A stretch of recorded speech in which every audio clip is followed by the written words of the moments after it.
4 years of non-stop fighting, 15 million deaths in more than 135 countries torn apart, termed the war to end all wars. World War I was one of the most devastating times anyone had ever known up to that point. And worst part, nobody was able to escape the effects of war, whether you were a part of it or not. It caused tears to be shed, lands to be destroyed, leaders to fall, and families to be torn apart. For now, we're going to only be focusing on the people who had it the hardest, before, during, and after the war. The soldiers. So here are the top 10 most terrifying facts about being a soldier during World War I. Number 10 is the mindset. Before learning about the effects of war, let's start from the beginning. Let's discuss why soldiers joined this war in the first place. Knowing the horrors of World War I, it's difficult to understand how men could volunteer to go through all that and continue to follow orders after joining. Joining the war is viewed as patriotic and heroic. Young men were afraid to be called cowards or traitors. Many served out of loyalty to their friends, families, and countries. They fought regardless of their beliefs about the war because it was important to protect their homeland. These notions of patriotism and loyalty were reinforced by military propaganda. It was important for the armies to keep soldiers' morale high, and as the number of casualties increased, more recruitments were needed. Propaganda was beneficial to this process, encouraging men, portraying war as honorable, and discouraging anyone who stood back and did nothing. Some people volunteered, others were forced into a war by pressure from their society. Number 9 is the journals and letters from home. Hyped up about how heroic the war would be, many soldiers signed themselves up to fight in this epic battle to prove they were not cowards, only to be faced with the harsh reality of what it's like spending countless hours fearing for their lives, watching their friends fall, and trying to entertain themselves as to not go insane, as many soldiers did.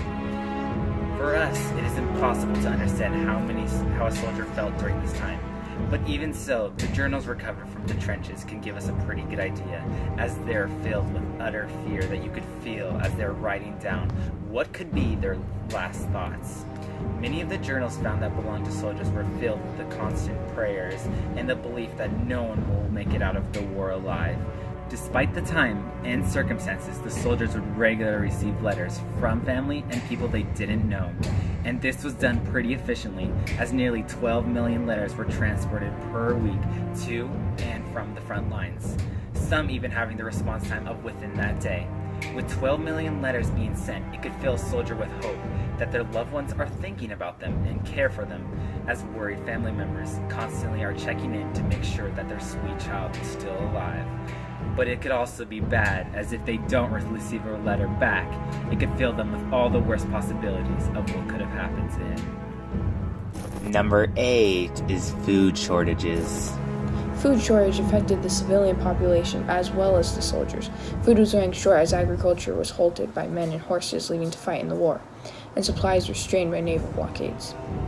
Soldiers had limited meal options and had to ration their food, evenly distributing it to have enough for everyone.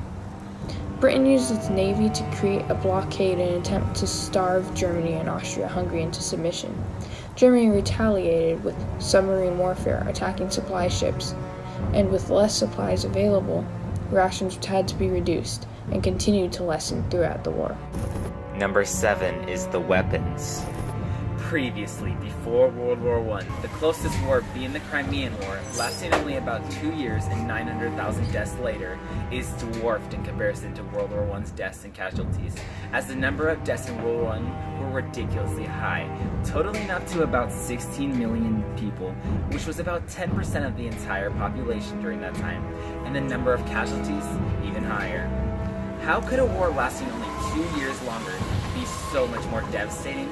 Well, that's simple.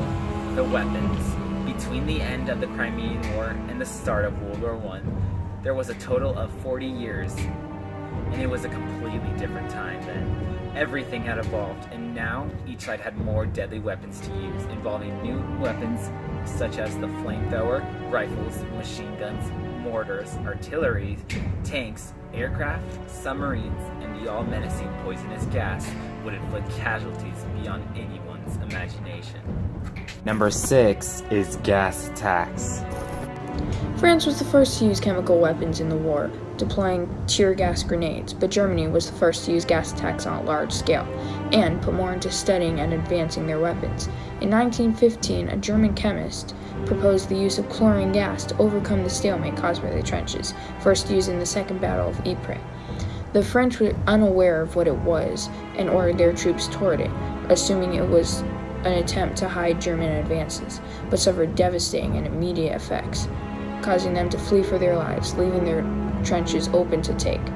The Germans, however, didn't take full advantage of this, as they stayed put in their trenches, shocked at how successful their attack was, as they hadn't had a victory such as that. This attack led to other countries feeling free to use gas as well, but it was thought of as uncivilized, as it caused unnecessary suffering. Chemical and biological weapons were banned by the international community following the war. Number 5 is gas testing. Over the course of the next few years, gas attacks will be a major component in the war, as it was new and surviving one of them was rare.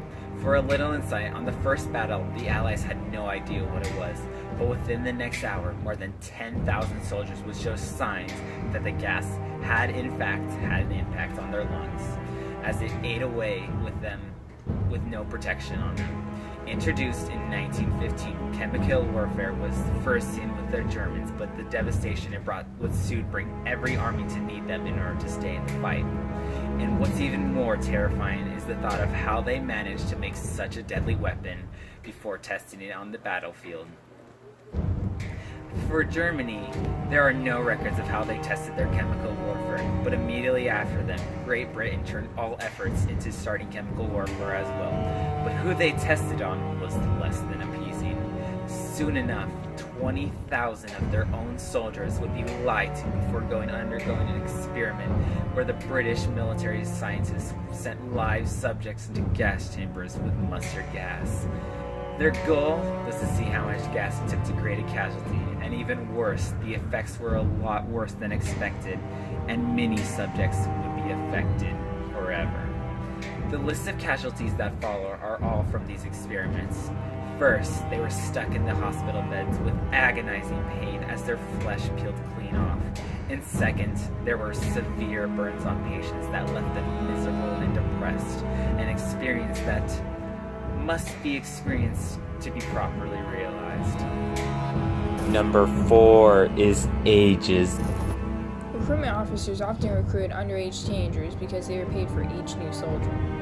They ignored ages and recruited anyone who met their height and chest size criteria. With not many people at the time having birth certificates, they could easily lie about their age, and young boys gave in to the pressure of society to want to be brave and loyal to their country. As the number of deaths and casualties grew, armies became desperate for new recruits and didn't care if they met the legal age requirements.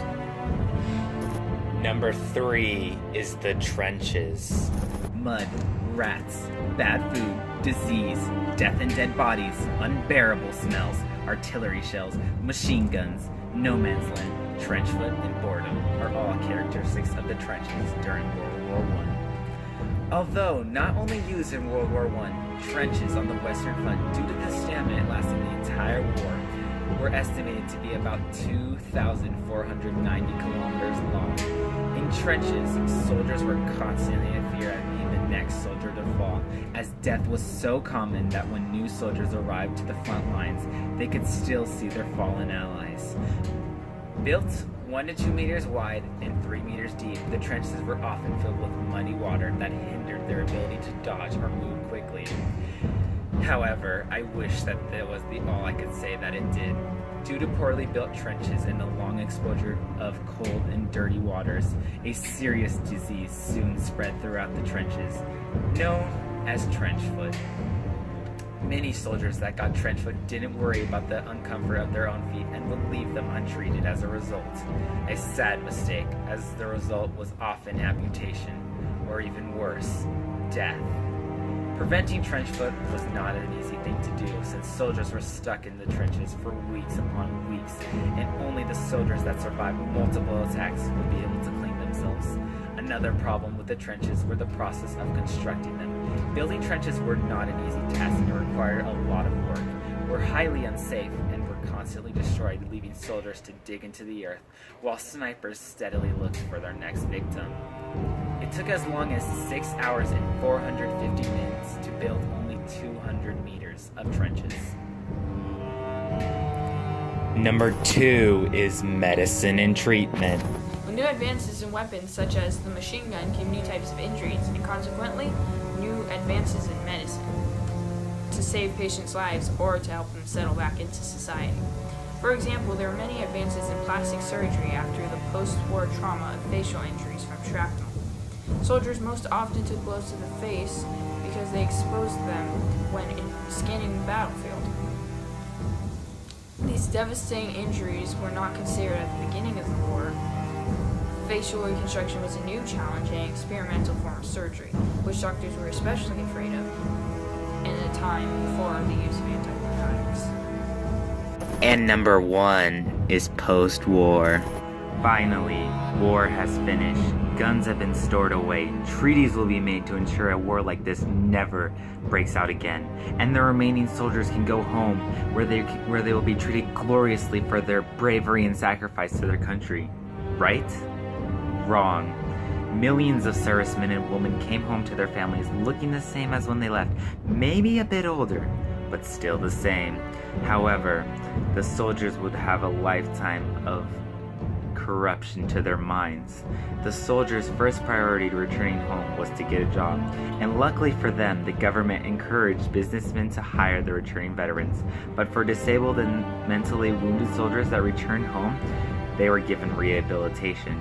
While deep down knowing they wouldn't ever be able to recover, as the hardest part for a soldier was trying to forget all of the gruesome details of war.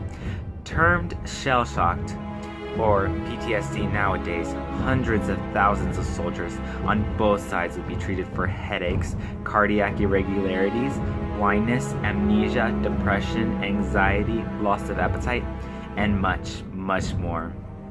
Sadly, everyone agreed that the symptoms were real, but just didn't know where or why it was happening, and they wanted to fix it, so they began testing numerous treatments, such as Faradism, analytical, and all across the states.